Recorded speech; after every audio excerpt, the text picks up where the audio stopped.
Hi, KMS. Mrs. Hines here. Here's our goal for this week. This week, May 10th through the 14th, we'll have class on Monday, Tuesday. Some of you will have shortened classes on Wednesday because of the state tests, and we'll have class on Thursday. There's no school for students on Friday as we have a staff development day.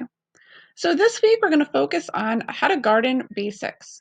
On Monday Monday we'll research beginners tips for gardening. So we'll explore the Farmer's Almanac.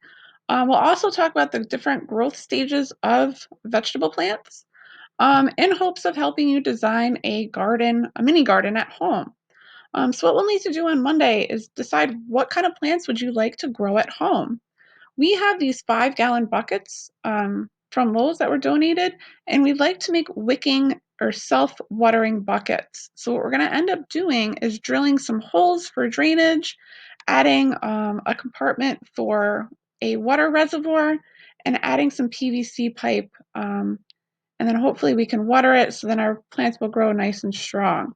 So we'll talk about calculating how much dirt we'll need. So we'll do the volume of a cylinder as our buckets are a cylinder shape. And then hopefully we'll start talking about the stages of a plant and how to organize these buckets so they look nice and we can display them in the class, out in the garden, or at home in your own garden. So we'll also talk about the bill of materials. How much would this actually cost to fabricate? So we'll look at cost of lumber and cost of any other materials that you may need. We'll also talk a little bit about technical drawings, and our ability to calculate the cost basically depends on how much lumber and how much supplies do you need. So to do that, oftentimes you might do a thumbnail sketch to get your basic ideas down, but you're going to have to add some dimensions. So we'll talk about Tinkercad and stuff like that as well. That could possibly be some help for you. And just on a side note, folks, make sure, double check that last week we were working on the interactive game. So you should have updated your portfolio. So now your portfolio includes a home page where you introduce yourself.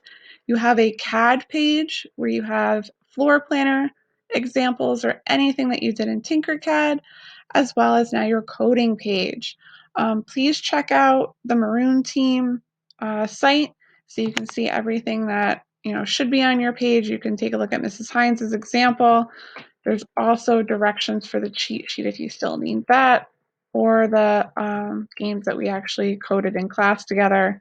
If my internet would work, it would show up here. All right, KMS, let's have another great week. I'm really excited to talk about gardening and designing with you.